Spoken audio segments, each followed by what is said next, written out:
the tiny town of Cabot, Vermont, this creamery has been churning out dairy products for 100 years. Their claim to fame? The Vermont Cheddar. Cabot Creamery makes about I've seen Cabot 130 million pounds in of my this stuff stores each year, and it ends up on shelves across the U.S. Their extra sharp cheddar nabbed first place in the 2019 U.S. Championship Cheese Contest, while their mild and medium cheddars got first in the 2018 World Championship for cheese. Oh, Yep, I don't such believe a that. competition exists, and I want to be a judge. There's so many good So how does cheeses. Cabot I don't Creamery believe make that. the world's tastiest cheddar cheese? Well, it all started here in Vermont, on a family farm. In 1919, 94 farmers in Cabot, hoping to better market their dairy products, formed a cooperative. This co-op meant the farmers not only owned the Cabot brand, The but mozzarella saw 100% freaking of bussin'. the profits. Fast forward a century, and the creamery still runs on this model. Oh no. But today, more than 800 family farms across New England own Cabot. Farms just like Danger this one. G. This is Fairmont in East Montpelier, Vermont. My name's Oh, Clara, fair. and I'm a third-generation dairy farmer here at Fairmont. My husband tells me that he's eaten more cheese since he's met me than he ever did in his life before. Aren't you glad the As part bot's of the back? Cabot Cooperative, Clara's family knows exactly where their milk is going, and even what products it'll become. It is Our the real milk help mostly when like people becomes raid and hard shit. cheeses and butter. It is Cabot really deals with helpful. making, marketing, and selling the cheese, so the farmers can focus on what they do best. Auto shout out milking and stuff. cows. That's freaking. Clara's That's family really nice. has almost 1,500 Holstein cows at their two farms, one here in East Montpelier and one in Craftsbury, Vermont. We ship about 5 million gallons of milk a year. Fairmont milks their cows using a milking Yeah, machine true. attached to the udders by a farmhand. The cows are being really well cared for and loved by family farmers, and that's really special. But some of Cabot's newest farm facilities are using robotic milkers to speed up the process. Once the milk is collected, Where do you it's get held the- in tanks until a Cabot truck Where can you go to get a arrives. tour? These an trucks can interactive come up to tour? 3 times a day to load What, up the supply of fresh milk and Where can you transport go it to and, the Cabot and plant. get that done? Here it will become either butter, Shut up, cottage ninja. Cheese, sour cream, yogurt, or Jesus. of course, cheese. Cheddar cheese.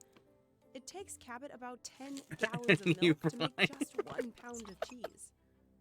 Hmm. To make Cabot's signature I'm cheddar, not sure. first the milk is pasteurized. The milk is then poured into a huge vat where a starter culture of bacteria and the We may find out tomorrow.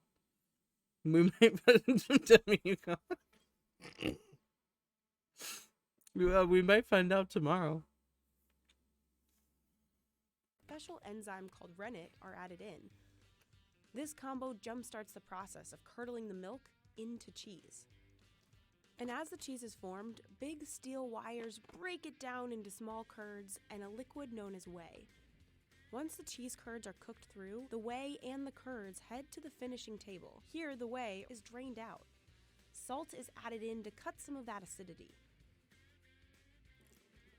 This is also the point where Cabot can add in herbs and other ingredients to make their specialty flavors.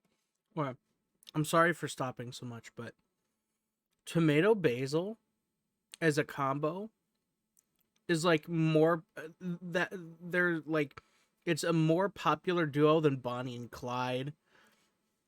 Like freaking the Jaguars and never going to the Super Bowl. You know, it's so good. Ugh, that sucks. I learned how to super jump with Mercy today. It's not like 100% of the time I can do it, but I did learn how to do it. Like super spicy. But yeah, tomato habanero, basil, and the cheese dude. for us Oh, weaker heat seekers, my God. pepper jack. It's so After freaking that, good. everything's mixed together. Next, the cheese curds are squeezed together to form massive 40 or 60 pound blocks. Those blocks are then sent to the aging room, where they're left in a temperature-controlled space to mature. These folks are the cheese graters, the people responsible for making Those aren't cheese graters, those are people. sure Cabot's cheese is aging up to their world's best outta here. standard. On average, in our inventory, we have close to 7 million pounds of cheese that we repeatedly will sample on an everyday basis. Some days we're evaluating up to 150 samples or vats a day. When the cheese finally makes it to the aging room, the cheese graters take a plug, or a sample, out of each block.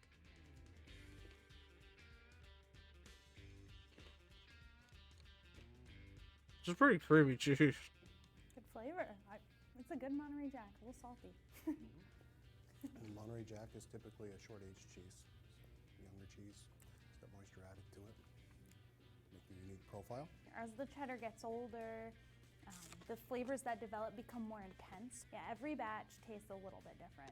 1,000 different farms. I mean, the mix is always going to be a little bit different. Cheese is a living organism. Graters like Gina Zero and Ted determine when a cheese consistencies. block is ready to be cut. The blocks head back to the factory for the finishing touches. An industrial slicer breaks those puppies down to a more edible 8-ounce block. Puppies? I Then thought it's those were sealed in cheese. plastic and boxed up in I'm crates. done. I'm sorry. Those Sorry. boxes of Cabot's signature cheese and all 50 of their other flavors will end up in stores across all 50 states.